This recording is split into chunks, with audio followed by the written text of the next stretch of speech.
Selamat pagi jemaat yang dikasih Tuhan. 弟兄姐妹们早安。 Saya membawa salam dari Sinode Gereja Kristus Yesus. 我带Sinode跟你们问安。 Kiranya Tuhan terus memberkati GKI Medan untuk boleh terus bertumbuh menjadi gereja yang sehat. 我希望每人的会友们越来越有长进，成为一个健康的教会。 Saudara, dalam seri khotbah dari surat 1 Korintus, hari ini kita sampai di pasal yang kelima. 1 Korintus pasal yang kelima, kita akan membaca ayat yang pertama hingga ayat yang ke-13. 1 Korintus 5, 1 sampai 13. 我们在学习哥林多书记的时候，今天我们到了第5章，因为我们今天早上读的哥林多前书第5章第1到第13节。 Saudara, saya harus katakan dari awal bahwa bagian ini bagian yang sulit dan kontroversial. 我今天要提醒大家，这个一个经文是非常的困难，而且跟我们所学习的好像有对比的。 Dalam keterbatasan waktu yang ada tidak bisa mungkin saya menguraikan semuanya. 在很短的时间当中，可能我不能完全的讲解。 Tetapi saya ingin saudara dan saya menangkap pesan message yang penting sebagai pedoman untuk hidup kita bergereja. 但是我希望你和我今天可以抓住它的重点，在我们的生活当中。 1 Korintus 5, 1 sampai 13, saudara, karena waktu saya hanya akan kita hanya membaca dalam bahasa Indonesia.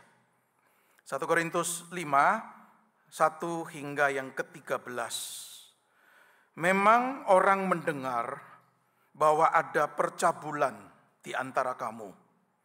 Dan percabulan yang begitu rupa, yang bahkan tidak terdapat sekalipun di antara bangsa-bangsa yang tidak mengenal Allah, yaitu bahwa ada orang yang hidup dengan istri ayahnya.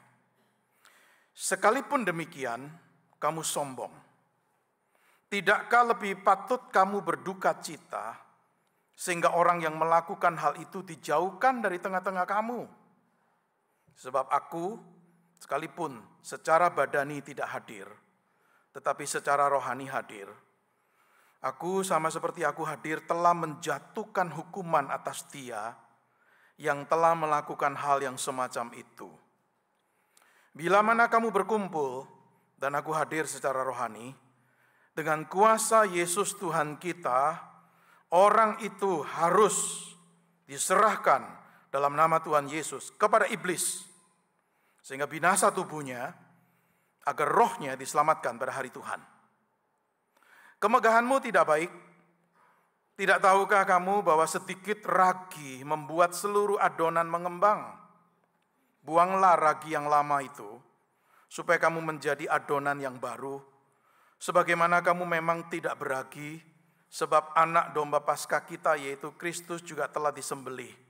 Karena itu marilah kita berpesta, bukan dengan ragi yang lama, bukan pula dengan ragi keburukan dan kejahatan, tetapi dengan roti yang tidak beragi, yaitu kemurnian dan kebenaran. Dalam suratku telah kutuliskan kepadamu, supaya kamu jangan bergaul dengan orang-orang cabul. Yang aku maksudkan, bukanlah dengan semua orang cabul pada umumnya dari dunia ini, atau dengan semua orang tamak dan penipu, atau dengan semua penyembah berhala, karena jika demikian kamu harus meninggalkan dunia ini. Namun, yang kutuliskan pada kamu sekarang ialah, supaya kamu jangan bergaul dengan orang yang sekalipun menyebut dirinya saudara, adalah orang cabul, tamak, penyembah berhala, pemfitnah, pemabuk, atau penipu. Dengan orang yang demikian, janganlah kamu sekali-kali makan bersama. Sebab apa urusanku menghakimi mereka yang di luar jemaat? Bukankah kamu yang seharusnya menghakimi mereka yang di dalam jemaat? Mereka yang berada di luar jemaat akan dihakimi Allah. Usirlah orang-orang yang melakukan kejahatan dari tengah-tengah kamu. Sampai sedemikian jauh pembacaan firman. 我们读经到此为止。 Saudara, Rasul Paulus yang menuliskan surat 1 Korintus. 我们使徒保罗写这个哥林多前书的时候， Gereja di Korintus adalah gereja yang potensial, tetapi gereja yang penuh problem. 当时的哥林多教会是一个非常有长进的教会，但是充满了很多问题。 Maka saya bayangkan saudara, betapa pusingnya Paulus ketika menuliskan surat 1 Korintus ini. 所以我可以想象，当时保罗在写这个书信的时候，他这么的头痛， Karena Paulus harus membicarakan masalah demi masalah, membereskan dan memberi nasihat masalah demi masalah di gereja ini. 因为保罗要写的一段又一段，就是要解决一个问题又另外一个问题。 Maka lukisan Paulus dari Rembrandt yang digambar ini, itu kira-kira tepat menggambarkan pusingnya Paulus dengan jemaat Korintus ini. 当我们看这个戏的是莱曼画的这个画，就是可以看出保罗当时这么的头痛。 Di pasal 1 sampai pasal 4 yang sudah dibahas di minggu-minggu sebelumnya, sudah tahu muncul masalah pertengkaran, perpecahan, perselisihan. 在哥林多前书第1章到第4章的时候，我们看到在教会当中发生的很多纷争、很多分裂。 Dan sekarang kita masuk ke pasal yang kelima, saudara, kita menemukan ada satu masalah lagi nih. 当我们进到第5章的时候，我们看到有新的问题存在。 Ada satu kasus perbuatan dosa yang Paulus dengar terjadi di gereja Korintus. 当时保罗有听闻有这样子的问题存在。 Dikatakan di ayat yang pertama, saudara, dikatakan begini. Memang orang mendengar bahwa ada percabulan di antara kamu dan percabulan yang begitu rupa yang bahkan tidak terdapat sekalipun di antara bangsa-bangsa yang tidak mengenal Allah, yaitu bahwa ada orang yang hidup dengan istri ayahnya. 风闻在你们中间有扰乱的事，这个扰乱连外邦人中也没有，就是有人收了他的继母。 Terjemahan Alkitab bahasa Indonesia masa kini itu menerjemahkan seperti ini, saya bacakan. Saya, yaitu Paulus, saya sebenarnya sudah menerima laporan bahwa di antaramu ada perbuatan cabul yang keterlaluan. Ada dari antara saudara yang berzina dengan ibu tirinya. Orang yang tidak mengenal Tuhan pun tidak melakukan seperti itu. 如果现在的经文它是这样子的，我已经知道了，你们当中有人犯奸淫，这个犯奸淫就是收了他的继母，就是在外邦人当中也没有这样子行。 Saudara, ini kasus percabulan yang terang-terangan dilakukan oleh salah satu anggota gereja di Korintus. 就是当时哥林多教会真的发生这样的事件，就是他们的会友犯了这样奸淫的罪。 Saudara, gereja tidak boleh membiarkan atau mengabaikan apapun bentuk percabulan. 在我们教会当中不可以存留这样子的扰乱的事件。 Apalagi percabulan yang oleh orang dunia pun dianggap keterlaluan, yaitu perzinahan seorang pria dengan ibu tirinya. 就在外邦人当中，他们也不曾发生这样的事情，就是一个年轻人接受他的继母来犯奸淫。 Dan ketika Paulus sedang menulis ini, saudara, percabulan itu masih sedang berlangsung, masih sedang terjadi. 当保罗写这个书信的时候，我相信这个扰乱还是在发生。 Saudara, bagaimana reaksi dari jemaat Korintus mendengar ada kasus ini? 当哥林多教会的弟兄们收到这样的问题的时候，他们所行的是什么呢？ Perhatikan ayat 2. 我们注意看第2节， Paulus berkata begini, sekalipun demikian, kamu sombong. Tidakkah lebih patut kamu berduka cita, sehingga orang yang melakukan hal itu dijauhkan dari tengah-tengah kamu? 你们还是自高自大，并不哀痛，把行之事的人从你们中间赶出去吗？ Saudara, jemaat Korintus tidak berduka cita dengan ada kasus yang memalukan seperti ini. 当时哥林多教会有这样的事件，他们不觉得很悲伤。 Harusnya kalau terjadi itu, kita sedih, kita berduka kalau terjadi di gereja nih. 如果发生在我们教会，我们应该感到悲痛、悲伤。 Tetapi jemaat Korintus nggak berduka. 但是当时的教会，他们根本没有悲伤的感觉， Mereka mungkin anggap, oh ini biasa. 可能他们觉得这个是很普遍的事件。 Saudara yang dikasih oleh Tuhan, saya percaya jemaat Korintus tahu percabulan ini nggak benar, salah, berdosa. 我相信当时的哥林多教会，他们觉得这个事件根本是错误、不应该的。 Tetapi mereka tidak mau mempermasalahkan. 但是我们不要讲解这个事件， Tidak perlulah diekspos, tidak perlu dibicarakan, tidak perlu dimasalahkan. 所以这个事件我们不用去谈，不用去讲，也不用夸张的 Kenapa? 告诉出去。为什么呢？ Karena mereka tidak mau reputasi gereja tercoreng. 因为他们不要他们教会的名声变成不好， Mereka bangga dengan gereja mereka. 他们觉得他们教会是一个非常特别的。 Mereka menyombongkan ini gereja kita penuh dengan orang-orang yang hikmat, berhikmat, pandai, kaya, potensi. Wow, terjadi kasus ini kalau dipermasalahkan, nama dan reputasi gereja kita tercoreng nih. 他们很自高，说他们会有是一个有虔诚、又有灵命、又有地位、又有钱财的，所以他们觉得如果把这个事件画出来的话，他们已经羞辱了他们的名字。 Jadi saudara jemaat ini menoleransi kasus percabulan yang memalukan itu karena mereka tidak mau nama reputasi gereja tercemar atau tercoreng. 他们通有这个事件，因为他们觉得他们的名声更重要，他们不要他们的名声被贪污了。 Bahkan, saudara, yang mungkin terjadi adalah orang yang melakukan perzinahan itu adalah orang yang berpengaruh, yang kaya, yang mungkin punya kedudukan, yang mungkin memberi persembahan banyak di gereja. 有可能画这个记的人是一个有钱财、又有地位、又可以很对这个教会有很多的贡献的人。 Sudah berhadapan dengan orang yang seperti ini, mungkin jemaat Korintus berpikir, udahlah, diam aja deh, nggak perlu dimasalahin. Ini orang sumbang uang banyak kok ke gereja. 可能哥林多的教会的会有这样的想法，这个人奉献很多，支持教会很多，所以我们盖一边眼去吧。 Mungkin mereka juga sombong berkata begini, oh kita mengasihi orang ini. 可能他们自高的说，我们很爱这个弟兄， Janganlah dipermalukan. 不要让他羞愧， Kita kan harus menunjukkan kasih. 我们必须对他有爱心。 Jadi mereka menyombongkan, membanggakan kasihnya mereka. 他们自高的觉得他们充满着爱心。 Tapi apa kata Paulus? 但是保罗说些什么呢？ Saudara perhatikan apa yang Paulus katakan di ayat yang ketiga. 在第3节，保罗这样子的说， Saudara, di ayat yang ketiga Paulus menegaskan harus ada hukuman, disiplin bagi orang seperti ini.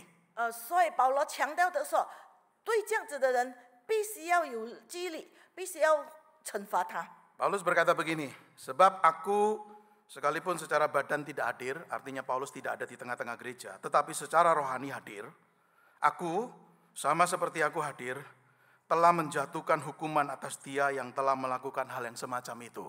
我甚至虽不在你们那里，心却在你们那里，好像我亲自与你们同在，已经判断了行之事的人。 Atau kalau saya boleh pakai terjemahan yang lebih gampang, yaitu bahasa Indonesia masa kini, menerjemahkan begini. Atas nama Tuhan Yesus Kristus, saya nyatakan bahwa orang yang sudah melakukan perbuatan yang sebegitu kotor harus dihukum. 换句话来说，我以主耶稣的名声，这样子犯过罪恶的人，必须要惩罚。 Hukuman atau disiplin dalam bentuk apa nih? 他所论断的，他的纪律是什么呢？ Yang Paulus minta, tadi kita baca di ayat yang kedua, Paulus mengatakan orang seperti ini harus dijauhkan dari persekutuan di gereja. 在第2章的时候，他说保罗这样子说，要把行之事的人从你们中间赶出去。 Bahkan Paulus lebih tajam lagi berkata di ayat yang keempat dan ayat yang kelima, Paulus berkata begini, bila mana kamu berkumpul dan aku hadir secara rohani, dengan kuasa Yesus Tuhan kita, orang itu harus diserahkan dalam nama Tuhan Yesus kepada iblis, sehingga binasa tubuhnya agar rohnya diselamatkan pada hari Tuhan.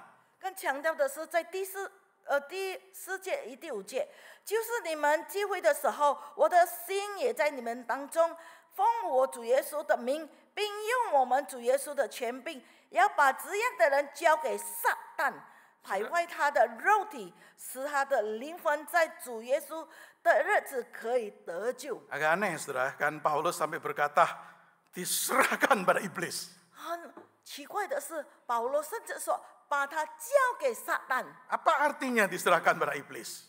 在这里交给撒旦的意思是什么呢？ Saudara, diserahkan pada iblis itu sebenarnya satu ungkapan yang menunjukkan orang ini dijauhkan dari gereja sehingga berada di luar gereja, berada di luar perlindungan Allah melalui persekutuan di gereja. 在这里交给撒旦的意思就是说，把这个人放在教会以外，就是在上帝的看顾以外。 Dia dijauhkan dari gereja dalam pengertian akhirnya dia masuk ke wilayah yang di mana dominasi dari iblis itu terlihat sebagai ilah zaman ini. 就是把它放在交给撒旦的意思，就是说把它放在教会以外，就是那当中很多撒旦在工作。 Dan bahkan Paulus juga punya concern bukan hanya dengan orang ini, tetapi Paulus punya concern kalau dosa seperti ini ditoleransi dan dibiarkan di tengah-tengah jemaat itu akan berbahaya. 保罗是这样子的说，如果这个人我们放他在教会里面，非常的危险。 Perhatikan Paulus berkata begini di ayat 6 dan ayat 7. Kemegahanmu atau kesombonganmu tidak baik.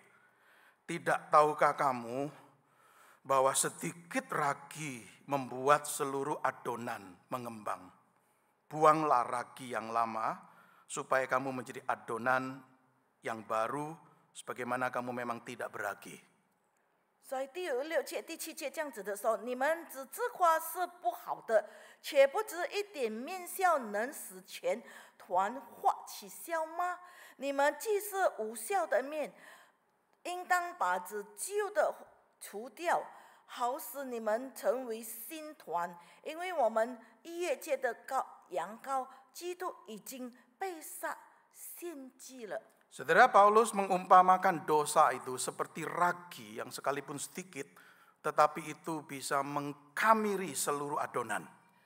保罗就将这个比喻说，一个发酵虽然很少，但能够让我们一团都能够发起来。 Maka Paulus katakan, buanglah ragi yang lama, yaitu dosa ini dari tengah-tengah kamu. 所以我们必须把这个笑丢去，就是我们的罪恶。 Jadi saudara, kalau sampai di sini saudara kita melihat ya, Paulus itu bicara mengenai corporate responsibility, tanggung jawab bersama sebagai satu gereja, yaitu dosa yang terang-terangan dan tidak ada pertobatan, tidak boleh ditoleransi di gereja milik Kristus. Maka Paulus menyerukan berseluruh gereja harus mendisiplin orang yang seperti ini. 所以保罗就是好像企业的那个责任这样子的告诉他们说，所以必须要有纪律，在一个教会当中，我们必须把那些坏的除掉。 Saudara, kalau mendengar ajaran Paulus di sini, saya percaya kalau bicara disiplin gereja, pasti ada orang atau termasuk kita mungkin yang keberatan. 所以当我们讲到这个激励的时候，在教会，可能你或是可能我也在当中，一定我觉得这是不行的。 I object, saya keberatan kalau itu dipraktekkan di gereja sekarang ini. 所以如果要在我的教会发生，我第一个反对。 Kenapa? 为什么呢？ Orang-orang ini akan beranggapan begini, bukankah kalau disiplin ini dipraktekkan, ini unloving, itu enggak menunjukkan kasih dan tidak efektif. 如果我们行这个纪律的话，那我们可以说就是没有了爱，也没有果效。 Unloving, kenapa unloving? 为什么说没有爱心呢？ Wah, dipakai kata-kata ini kan, diserahkan oleh iblis. Jangan bergaul dengan orang ini, harusnya menghakimi orang seperti ini. 就我们说不要爱这个人，而且我们要惩罚这个人。 Maka orang-orang yang keberatan akan bertanya begini, di manakah kasih, ya, di manakah anugerah, di manakah belas kasihan?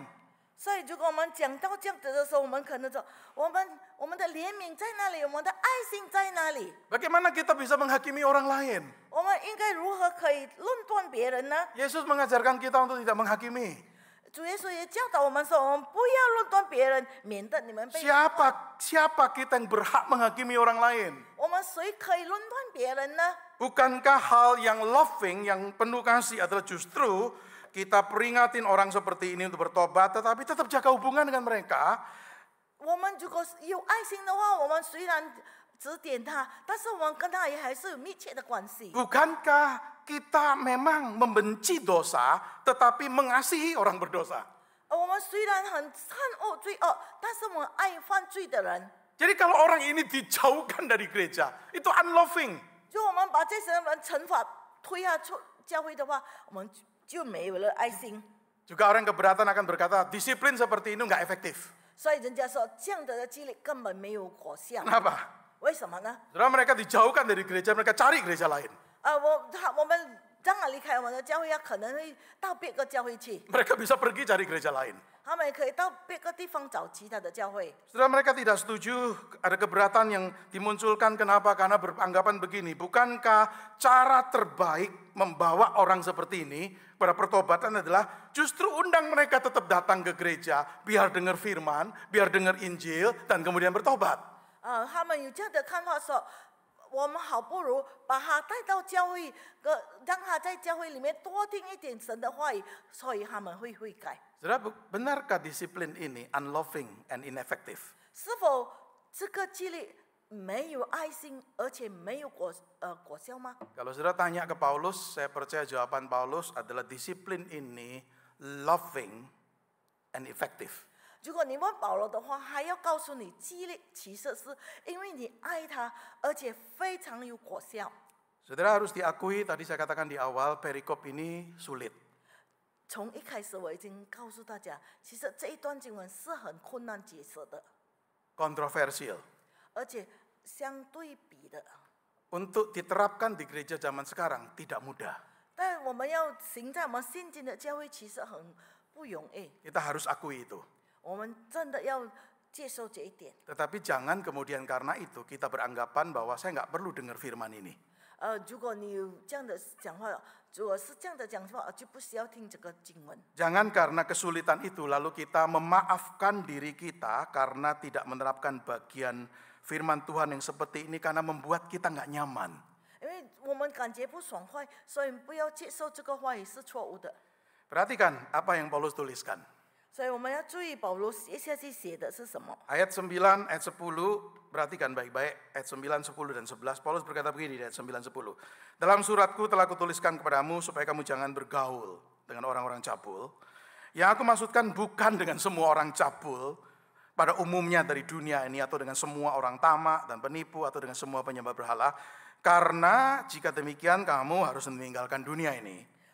第9节、第10节，我先写信给你们说，不可与扰乱的人相交。此话不是指世上一概行奸乱的、和贪犯的、勒索的、敬拜偶像的。若是这样，你们除非离开世界。 Ayat 11. Ayat 11 Paulus berkata begini, namun yang kutuliskan kepada kamu sekarang ialah supaya kamu jangan bergaul dengan orang yang sekalipun menyebut dirinya saudara adalah orang cabul, tamak, penyembah berhala, pemfitnah, pemabuk atau penipu. Dengan orang yang demikian, janganlah kamu sekali-kali makan bersama.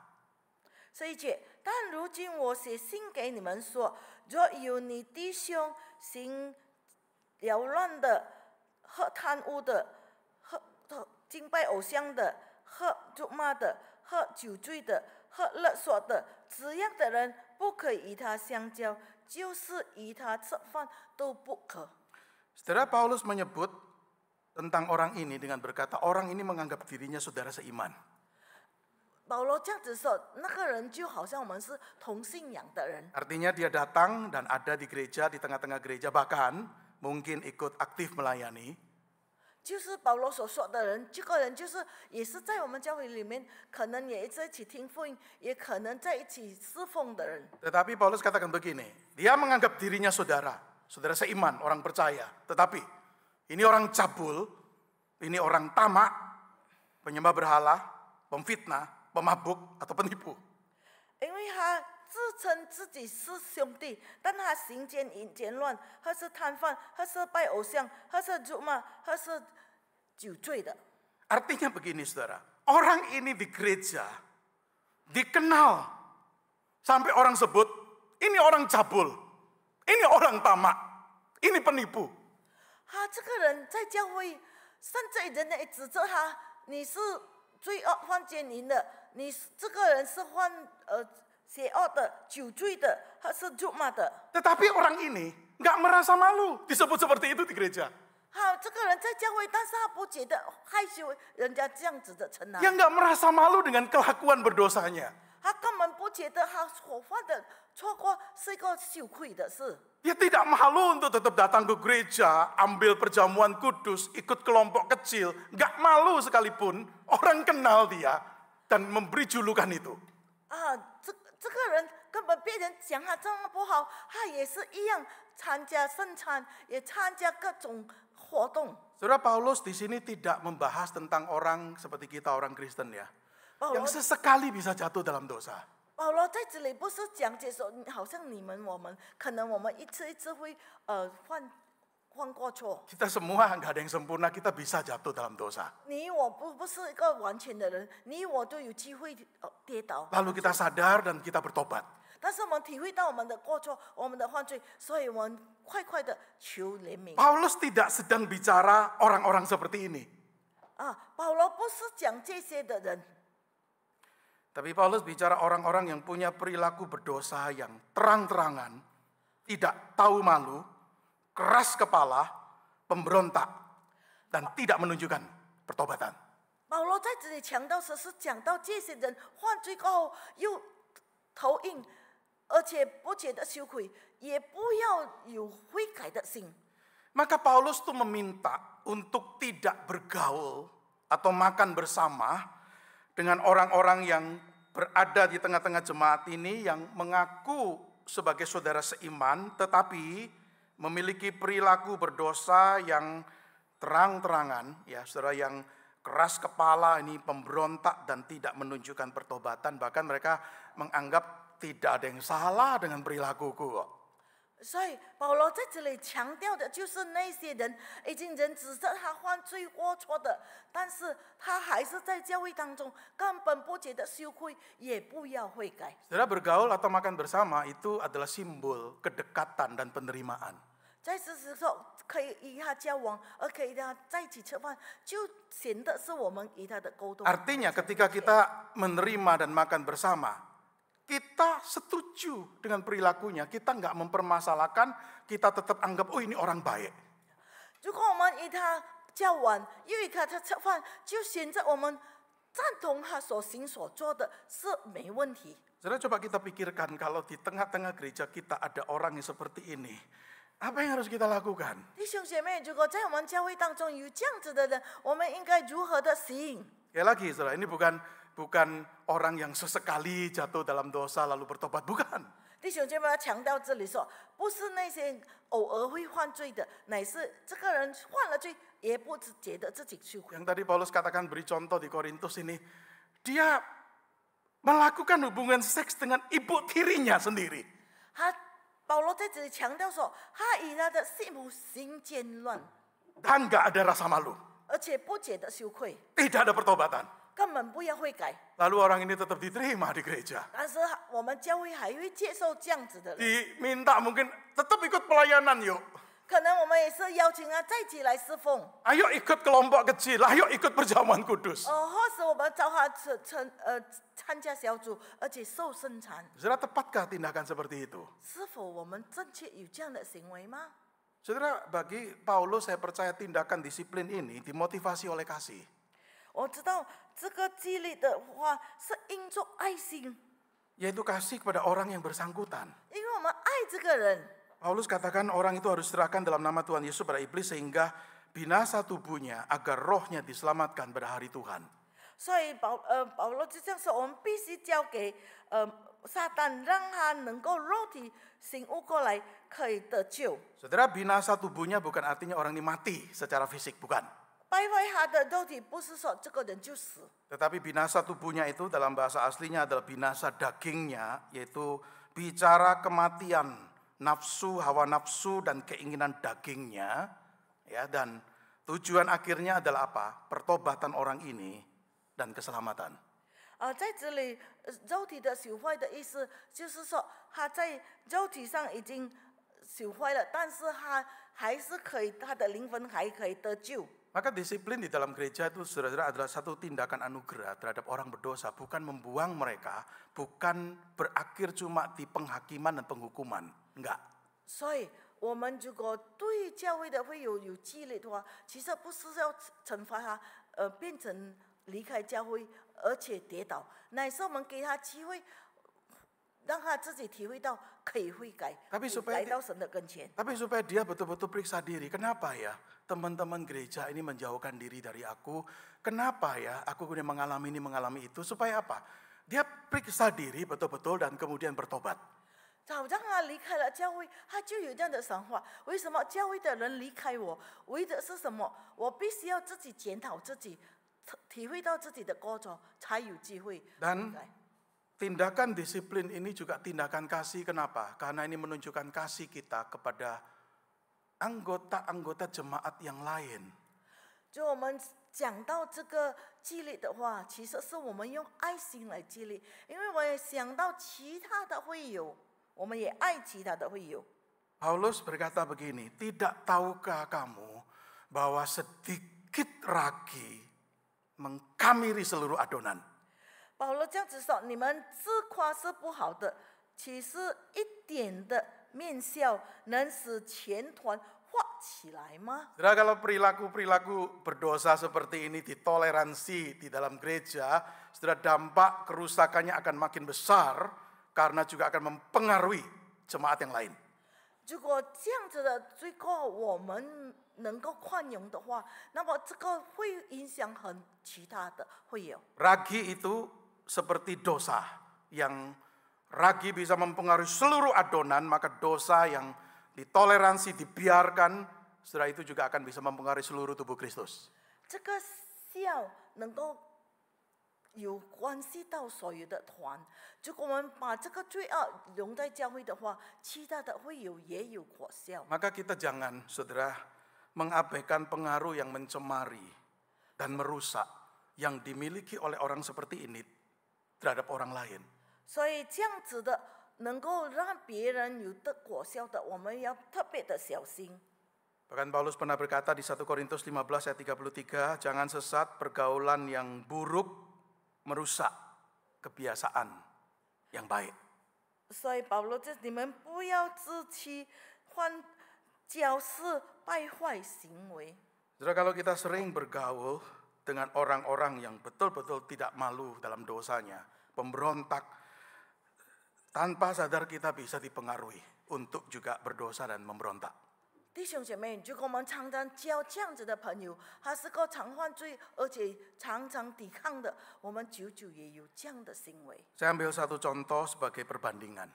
我拿一个比例来告诉大家， Ada satu keluarga yang punya beberapa anak, 一个家庭有好几个孩子， semua masih tinggal dalam rumah yang sama. 他们都住在一个屋子里。 Anak yang paling besar tinggal di rumah dan mulai terlibat dengan narkoba. 大孩子住在家里的，他开始吸毒， Makin lama keterlibatannya makin parah. 越来越严重。 Dia bawa juga teman-temannya yang juga sama-sama narkoba untuk datang ke rumah. 他带啊一些吸毒的朋友来到家里， Bahkan demi untuk mendapatkan narkoba, anak ini dan teman-temannya itu mencuri barang, mencuri uang untuk bisa punya uang beli narkoba. 他的朋友因着需要买毒品，所以在他的家里偷窃了，好让他可以买到毒品。 Saudara, papa mamanya khawatir tentang dia. 所以爸爸妈妈就很挂虑这个孩子， Tetapi papa mamanya juga khawatir tentang adik-adiknya juga yang masih di rumah. 他的爸爸妈妈也挂虑他其他的孩子， Jadi mereka ajak bicara anak kandung ini. 所以就在此坐下来谈天， Diberi nasihat, diberi peringatan, diberi teguran. 就开始教导他，指着他，开始对他严格的行。 Tetapi anak kandung ini tidak mau dengar. 但是这孩子完全不要听从， Tetap melakukan yang buruk, yang jahat, dan bahkan membahayakan keluarganya. 他还是一样自己自行，又行坏蛋的事件。 Setelah lewati satu masa yang cukup panjang, akhirnya papa mamanya dengan kasih tetapi juga dengan hancur hati minta anak itu keluar dari rumah dan tinggal di tempat lain. 当时他的父母经过一段很长的时间过后，他们就是这样决定说要把孩子隔开，另外自己住。 Itu dilakukan bukan karena orang tuanya membenci dia.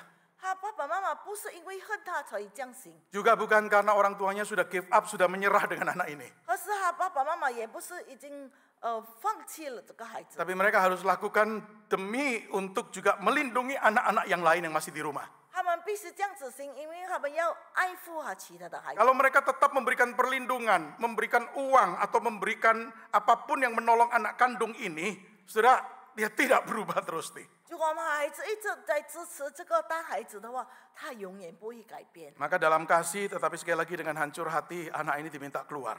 所以因着爱心，而且非常伤心，他让孩子离开。 Dengan satu harapan dari papa mamanya, mungkin dengan dia tinggal di rumah temannya atau tinggal di jalanan, dia menyadari kebodohan hidupnya. 他希望他如果住在他朋友家，或是住在路边，让他可以体会到他自己的过错， Dan kemudian bisa bertobat. 所以会改。 Sudah ingat perumpamaan anak yang hilang. 弟兄姐妹，我们看到那个浪子的比喻， Anak yang bungsu minta warisan, dengan berat hati papanya izinkan, silakan nih.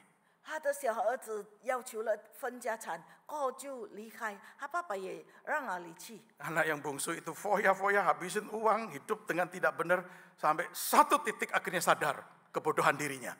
当他已经把他的钱财花完了之后，最后一点，他体会到自己的Dan ketika anak bungsu ini kembali, papanya menerima kembali. 当他的孩子再次回来的时候，他爸爸还是张开双手来接受他。 Saudara, saya percaya Paulus ketika menuliskan ini tentang orang yang berzina dengan ibu tirinya, Paulus mengatakan jauhkan dari gereja supaya dia menyadari kejahatan dan kebodohannya.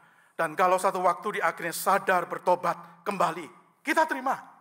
所以保罗写这段经文说，那些犯过错、与到父母同在的、犯奸淫的，我们把他放弃。但是有一天他已经悔改过后，要回到教会，我们还是接受他。 Maka tindakan disiplin bukan unloving tetapi loving.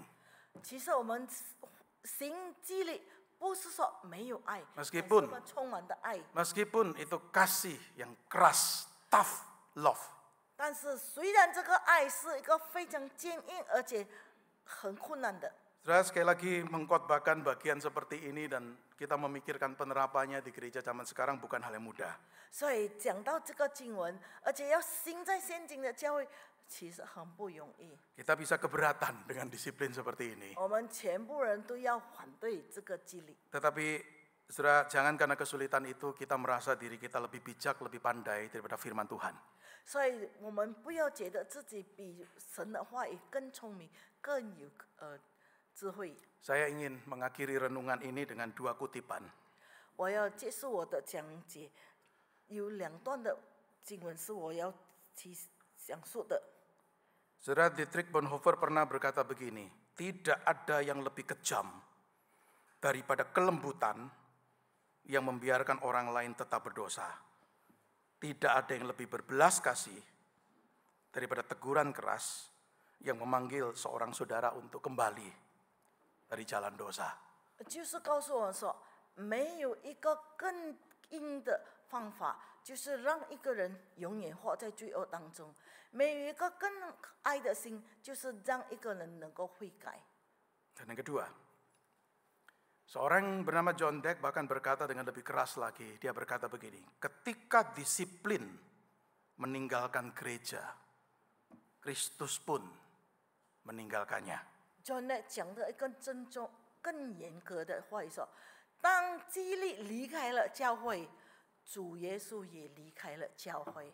Kiranya Tuhan menolong untuk kita dalam kehidupan bergereja bersama menerapkan dengan tepat kebenaran firman-Nya. 希望我们每个人在教会当中，我们可以行最正确的。 Mari kita berdoa. 我们低头祷告， Berkati renungan firman-Mu Tuhan. 主求你赦免来你的话语。 Kami sadar ini bagian yang sulit dan kontroversial. 主，我们体会到这个是非常困难的一个经文，而且有对立的。 Tetapi kami percaya bagian yang sulit, keras pun adalah firman Tuhan. 但是我们相信这个非常困难，也很严格的，但是你的话语， Untuk kami menyadari gereja adalah tempat yang kudus. 我们可以体会到教会是一个圣洁的地方， Tempat yang tidak mentolerir perbuatan-perbuatan dosa yang memalukan, yang terang-terangan, dan yang tidak ada pertobatan. 我们教会不会宽容那些犯罪而且不悔改的人， Tidak ada gereja yang sempurna. 没有一个完全的教会。 Kami semua pun sebagai anggota gereja juga tidak sempurna dan bisa jatuh dalam dosa. 我们每个成员会有的都不完全，也有可能会跌倒而且犯罪。 Tetapi sekalipun tidak sempurna, Engkau memanggil gereja sebagai umat kudus, orang-orang kudus. 但是你已经呼召了我们成为你圣洁的会友， Maka harus hidup sesuai dengan status sebagai orang kudus. 所以我们必须成为一个圣洁的会友。 Berkati renungan firman-Mu untuk jadi pedoman di dalam kehidupan bersama kami. 求你赐福你的话语，好让成为我们路上的灯。 Di dalam nama Tuhan Yesus kami berdoa dan kami bersyukur. 我们祷告，奉主名求的，阿门。 Amin.